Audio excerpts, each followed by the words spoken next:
You know that feeling, right? You see a tiny, jewel-bright hummingbird zip up to your feeder, hover for just a second, and then dart away, disappointed. That little buzz of wings is a huge reminder. So today, we're going to turn that empty feeder into an absolute five-star resort for these amazing little birds. It's a feeling we've all had, that little pang of guilt.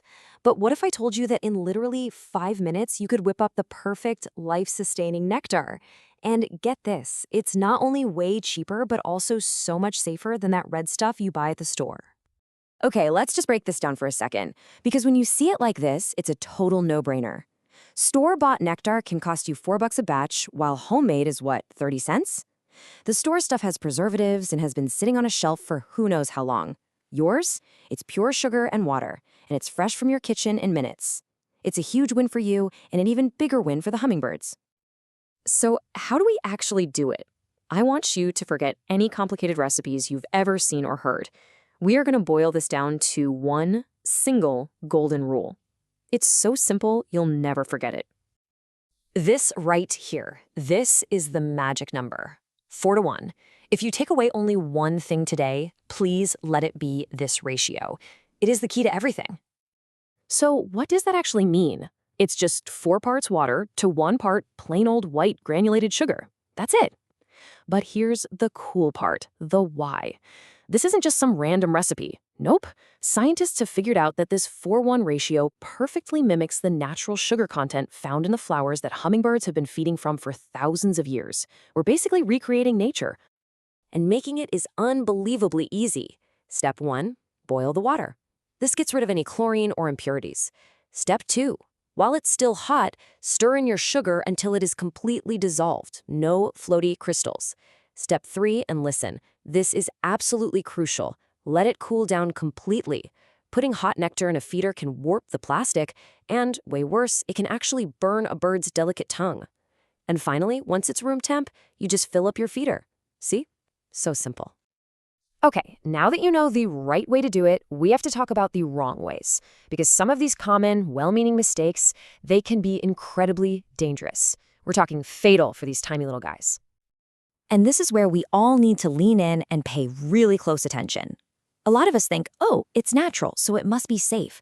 But when we're talking about hummingbirds, that assumption can be absolutely deadly. Let's start with the biggest offender, honey. I get it. It seems so logical, right? It's natural, it's sweet, it feels like it should be perfect. But it is one of the absolute worst things you can put in a feeder. And hey, don't just take my word for it. The Audubon Society, a top authority on birds, is crystal clear here. Honey ferments really fast, especially in the sun, and it can grow a fungus that causes a horrific, fatal disease on a hummingbird's tongue. The bottom line is simple. Never, ever, ever use honey. All right, let's bust myth number 2, the red stuff. I mean, it's in every single store. It has to be better, right? Don't they need that red color to even find the feeder in the first place? Well, here's the truth, backed up by experts like Birdwatching Daily. Hummingbirds are attracted to the color red, yes, but on your feeder. The red plastic flowers, the red base, that's what catches their eye. The color of the liquid inside is totally irrelevant to them. That means all that red dye is just a mix of unnecessary and potentially harmful chemicals. Clear nectar is always the way to go. So, to wrap this up, let's just be super clear on the never use list. No brown sugar. It has too much iron. No raw or organic sugar. They contain molasses, which is also bad for them. And please, no artificial sweeteners like Splenda or Sweet and Low. They offer zero energy and would literally cause the birds to starve to death. Just plain, refined, white table sugar. That's the only safe choice. Okay, so making the perfect nectar. That's half the battle. Now let's talk about the other half, which is just as important. Keeping it fresh and keeping your feeder clean. So, how often should you be changing it out? Well, the simple answer is, it depends on the temperature. When it's hot out, say over 80 degrees, that sugar water can spoil fast. You really need to be changing it every 3 to 5 days. When it's cooler, you can probably stretch that to 5 or even 7 days. Honestly, your eyes are your best guide. If the nectar looks cloudy at all, if you see little stringy things floating around, or worst of all, any black spots of mold, it's bad. It needs to be tossed out immediately. And all of this leads us to the most important mantra in hummingbird care. Say it with me. When in doubt, dump it out. Seriously, a fresh batch of nectar costs you what, 30 cents? A hummingbird's life is priceless. It is never, ever worth the risk. All right, you have totally mastered the art and science of nectar. Now let's level up. Let's talk about how you can become a true hummingbird pro by thinking seasonally. So in the early spring, you want to get those feeders out about 2 weeks before you even expect to see your first hummingbird. They're exhausted from migrating, and they'll remember your house as a reliable spot.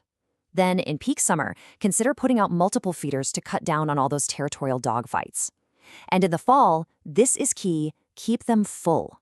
They are desperate to pack on weight for their long journey south, and your feeder is a critical gas station. And hygiene. I know we talked about fresh nectar, but a clean feeder is non-negotiable. A dirty feeder can spread disease through your whole hummingbird population. You need to clean it with hot water and a brush every single time you refill it. And about once a month, give it a really good deep clean to keep your visitors safe and healthy. This chart really tells the story of their year. You see activity picking up in the spring, it's high in the summer, but just look at that spike in the fall. That is what we call migratory urgency. They're in a frantic race against time to fuel up. And that is when your consistently fresh, clean nectar matters more than ever. You know, when you really boil it all down, it comes back to this. The entire process, from boiling the water to hanging a clean feeder outside, takes maybe 5 minutes of your day. Just 5 minutes to provide a pure, life-saving fuel source for one of the most incredible creatures on the planet. Just think about that for a second.